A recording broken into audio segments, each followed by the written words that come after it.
சங்கீதங்களின் புஸ்தகம் 37ஆம் அதிகாரம் 5வது வசனம். இந்த பாஸ்டர்மாக்கு வேலை எப்படி கட்டியதுன்னு அதை சொல்லுங்க பாருங்க. உன் வழிகளை கர்த்தருக்கு ஒப்புவிட்டு அவர் மேல் நம்பிக்கையாயிரு.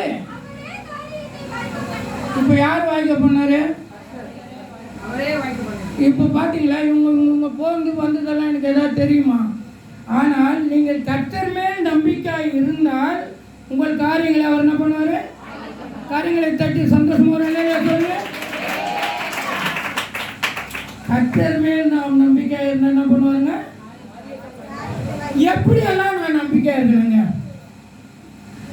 இப்போ நம்பிக்கைனா இவங்க சொன்னாங்க பாருங்க, இந்த வேலைக்கு நான் ட்ரை பண்ணேன், சில கிடைக்கல, நான் கர்த்தரை நம்பி இருந்தேன், கர்த்தர் அந்த காரியத்தை வாய்ப்பாங்க. சிலர் உடல்நிலை சரியில்லாமல் மூட்டு வலியாக இருக்கும், கை வலியாக இருக்கும், ரொம்ப வலியோடு நாம் இருப்போம். அப்போ கர்த்தரை நாம் என்ன பண்ணணும்? இப்போ படிச்சிங்களா? படிங்க. அவர் மேல் நம்பிக்கை. உங்களுக்கு கை வலிக்குதா, கால் வலிக்குதா, உங்களுக்கு நடக்க முடியலையா, கஷ்டமாக இருக்குதா, நீங்கள் அவர் மேல் நம்பிக்கை வைத்தால் அந்த காரியம் என்ன பண்ணும்? அந்த கால் வலி கை வலி என்ன பண்ணும்? உங்களை விட்டு விலகி போயிடும். அல்லேலூயா, அல்லேலூயா. ஆமாம், கர்த்தர் அப்படியாப்பட்ட காரியங்களை வாய்க்கப்படுகிறார். நம்ம கேட்க தெரியல. இப்போ நான் கேள்வி கேட்டேன், பதில் சொன்னீங்க, என்ன கிடைச்சது? கிடைக்காதவங்களுக்கு நான் சாரி, நீங்கள் அந்த அளவுக்கு உன்னிப்பாக கவனிக்கலன்னு நினைக்கிறேன். இப்போ என்ன கவனிங்க, அடுத்த ட்ரிப்பு நான் வரப்போ இந்த பேசுகிற வசனத்துலேருந்து உங்களுக்கு என்ன பண்ணோம்? இதை விட பெரிய கிஃப்ட் கிடைக்கும். அல்லேலூயா, அல்லேலூயா. ஆகினால வசனங்களை பாருங்கள், கர்த்தருடைய வசனத்தில் இரவும் பகலுமா தியானிச்சா நமக்கு என்ன கிடைக்குமா? அநேக அற்புதங்கள் அதிசயங்கள் கிடைக்கும். பாருங்கள், இப்போ தான் அந்த சிஸ்டர் அந்த குழந்தைகிட்ட, அப்புறம் அடுத்த வாரம் அடுத்த ட்ரிப் நீங்கள் வாங்க மாட்டீங்க சிஸ்டர். சாக்லேட் உங்கள் பேர் சொல்லுங்கள். நீங்கள் வாங்கினீங்களா? இப்போ நெக்ஸ்ட் வீக் கண்டிப்பாக கிடைக்காதுன்னு நினைக்கிறேன். இங்கே கவனிங்க, கவனிச்சா தான் என்ன வசனம் சொல்கிறேன், எதை பற்றி சொல்கிறேன்றது உங்களுக்கு தெரியும். கர்த்தர் மேல் நம்பிக்கை இருந்தால் அவர் நம்முடைய காரியங்களை, சில இடத்துல பண பிரச்சனையாக இருக்கலாம், கர்த்தாவே உங்க மேல் நம்பிக்கையாக இருக்கிறேன் அப்படின்னா அந்த காரியம் கர்த்தர் என்ன பண்ணுவாங்க? கதவை தட்டிட்டு கேளுங்கள் அப்போது உங்களுக்கு கொடுக்கப்படும், தட்டுங்கள் அப்போது திறக்கப்படும், தேடுங்கள் அப்போது. அல்லேலூயா. இன்னொரு வசனத்தை நீங்கள் எடுத்து வாசித்து பாருங்க. யோபு 37ஆம் அதிகாரம் 5ஆம் வசனம். 37ஆம் அதிகாரம் 5ஆம் வசனத்தை எடுத்து கொஞ்சம் வாசித்து பாருங்க. தேவன் தம்முடைய, இல்லையம்மா தப்பா படிக்கிறியம்மா, 37:5 சொல்லுங்க. கரெக்ட்.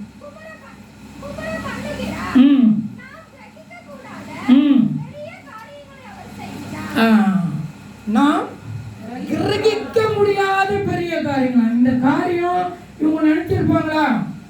நினைச்சீங்களா சிஸ்டர்? நீங்க இந்த வேலை கிடைக்கணும்னு நினைச்சீங்களா? ஆனா கர்த்தர் கிரகிக்க முடியாத, நம்மளால நம்ப முடியாத, நம்மளுக்கே தெரியாம காரியங்களை செய்கிறவரை கர்த்தர். அல்லேலூயா. கிரகிக்க முடியாத, நம்ம நினைச்சு பார்த்துருக்க மாட்டோம். என்னுடைய பையனுக்கு கல்யாணம் பண்ணுவேன் நான் நினைச்சு பார்க்கல, எங்கெங்கோ பொண்ணு தேடிக்கிட்டு இருந்தேன். இந்த காரியம் நடக்குமானு கிடைக்காது. கடைசியில் ஒரு பொண்ணு கிடைச்சது, பம்பல்ல. Praise the Lord. அல்லேலூயா, அல்லேலூயா. கையில் 10 பைசா. நாங்கள் அதிகபட்சம் போனீங்கன்னா ஒரு கல்யாணம் பண்ணோம்னா எவ்வளோ தேவைப்படும்? மினிமம் லோ பட்ஜெட்டில் பண்ணாலே ஒரு 10 லட்சம் ஆகும். அல்லேலூயா. லோ பட்ஜெட்டில் நம்ம பண்ணாலே 10 லட்சம் ரூபாய் ஆகும். என் கையில் இருக்குது 10,000. கல்யாணம் டேட்டு ஃபிக்ஸ் பண்ணியாச்சு, கொண்டாச்சு. கர்த்தர் பாருங்க, என்னுடைய சகலபாடி வீட்டிலேருந்து 3 லட்சம் ரூபாய் முதல்ல வந்து கொடுத்தாங்க. அல்லேலூயா. அதை வச்சு நோட்டீஸ் அடி, அதை அடி, சாப்பாடு காசு கொடு, பிரியாணி காசு கொடு, இது காசு கொடு, எல்லாத்தையும் கொடுத்துட்டேன். அடுத்தது பொண்ணுக்கு நகை வாங்கணும், புடவை சாரி எடுக்கணும், அதுக்கு 3 லட்சம் ரூபாய் தேவை. கர்த்தர்கிட்ட நம்பிக்கை வைத்தேன், அவர் என் காரியங்களை வாழ்க்கை பண்ணுவார்னு நம்பினேன். அவர் பெரிய கிரகிக்க முடியாத காரியங்களை இன்னொரு 3 லட்சம் ரூபாய் இன்னொரு இடத்துல இருந்து வந்தது. Praise the Lord. இது மனுஷனால் வந்ததில்லை, இதோ மனுஷரின் மத்தியில் தேவா அப்போ தேவன் உங்கள் மத்தியில் வேலை செய்யும்போது உங்களிலிருந்து எனக்கு என்ன கிடைக்குதுங்க? அற்புதங்கள் கிடைக்குது, அதிசயம் கிடைக்குது. அப்படியாக நான் எதுவுமே இந்த வெறும் 10,000 வச்சு ஆரம்பிச்சுவேன். கையில் எல்லா வேலையும் முடிச்சு கடலாம் கொடுத்துட்டு என் கையில் 1.5 லட்சம் ரூபா பேலன்ஸ். நல்லையா? இது கிரகிக்க முடியுமா? கிரகிக்க முடியாத காரியங்களை செய்கிறதா யாருங்க? நம் கர்த்தர். சந்தோஷமா சொல்லுங்க, நம் கர்த்தர் கிரகிக்க முடியாத காரியங்களை செய்வார். நம் கர்த்தர் நல்லவர். பக்கத்தில் கையை பிடிச்சி பச்சு ஒவ்வொருத்தர் கை பிடிங்க. என் கர்த்தர் நல்லவர், என் கர்த்தர் அற்புதர், என் கர்த்தர் கிரகிக்க முடியாத காரியங்களை செய்வார். சொல்லுங்க, என் முடிவு சொல்லிடுவாங்க. என் கர்த்தர் கிரகிக்க முடியாத காரியங்களை செய்வார். என் கர்த்தர் என் காரியங்களை வாய்க்க பண்ணுவார். என் கர்த்தர் நல்லவர், என் கர்த்தர் அற்புதர், என் கர்த்தர் அதிசயமானவர். ஹல்லேலூயா, ஆமென். அடுத்ததாக இன்னொரு வசனத்தை நீங்க ஏசாயா 58ஆம் அதிகாரம் 11ஆம் வசனம் எடுங்க. நீங்க 3வது சொல்லிடுங்க. ஏசாயா 58ஆம் அதிகாரம் 11வது வசனம்.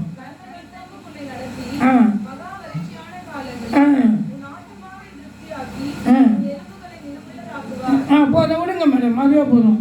கர்த்தர் நித்தமும் உன்னை நடத்தி மகா வறட்சியான காலங்களில அது விட்டுடுங்க. இந்த 2 போனா போயிட்டே இருக்கும். அழகா சொல்லுகிறாரு பாருங்க. கர்த்தர் நித்தமும் உன்னை நடத்தி. யாரை நடத்தி? நான் படிச்சேனா கர்த்தர் நித்தமும் உன்னை நடத்தின்னு வரும். நீங்க படிச்சுக்கணும், படிங்க. யார் என்ன காட்டும்? என்ன காட்டும்? அப்படி இல்லைங்க. கர்த்தர் நித்தமும் உன்னை நான் சொன்னா உங்களை காட்டுது. கர்த்தர் நித்தமும் உன்னைன்னு சொன்னீங்கன்னா என்ன காட்டுது? ஸோ என்னையும் நித்தமும் நடத்துறாரு, உங்களையும். ஹல்லேலூயா, ஹல்லேலூயா. அப்புறம் படித்து பார்த்தீங்கன்னா கர்த்தர் நித்தமும் உன்னை நடத்தி மகா வறட்சியான காலங்களிலே உன் ஆத்துமாவை.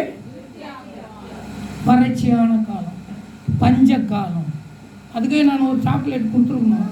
பஞ்ச காலத்திலே ஒரு விதவை வீட்டிலே அவர் பாத்திரங்களை. வறட்சியான காலம் நமக்கும் கண்டிப்பாக இருக்குங்க. பிரைஸ் ஹல்லேலூயா, ஹல்லேலூயா. வறட்சியான காலங்களில் நாம் இருப்போம். ரொம்ப கஷ்டத்தோடு, ரொம்ப கண்ணீரோடு இருக்கும். ஐயோ, ஏண்டா இந்த உலகத்தில் நாம் பிறந்தோம்? ஏண்டா கர்த்தர் நம்மளை இப்படி பண்ணுறாரு? இவ்வளோ கஷ்டத்தை கொடுக்குறாரு. இந்த கஷ்டத்துங்களெல்லாம் நான் ஏற்றுக்கொண்டு நடக்க வேண்டுமா? கர்த்தர் நல்லவர். இப்போ தானே நான் பக்கத்தில் கையை பிடிச்சி சொன்னேன். கர்த்தர் வாய்க்க பண்ணுவார்னு சொன்னேன். அப்படி இருந்தும் கர்த்தர் எனக்கு வறட்சியான காலங்களை கொடுக்குறானா? காத்திருக்கிறது இருதயத்தை இலக பண்ணும். விரும்பி அது வரும்போதோ அது ஜீவ விருட்சம் போல இருக்கும். உங்கள் வறட்சியான காலத்தில் உங்கள் ஆத்மாவை அவர் என்ன பண்ணுறாங்க? திருப்தி ஆக்குறவராக இருக்கிறாங்க. உங்கள் காரியத்தை வாய்க்க பண்ணுகிறார், உங்களை திருப்தி ஆக்குகிறார். மேலே சொல்லலைன்னா சொன்னுங்க, அவர் பெரிய காரியங்களை உங்கள் மத்தியில் செய்கிறார். ஹல்லேலூயா. இன்னும் ஒரு வசனத்தை நாம் வாசிப்போம். எரேமியா 20:11. எரேமியாவின் புஸ்தகம் 20ஆம் அதிகாரம் 11வது வசனம்.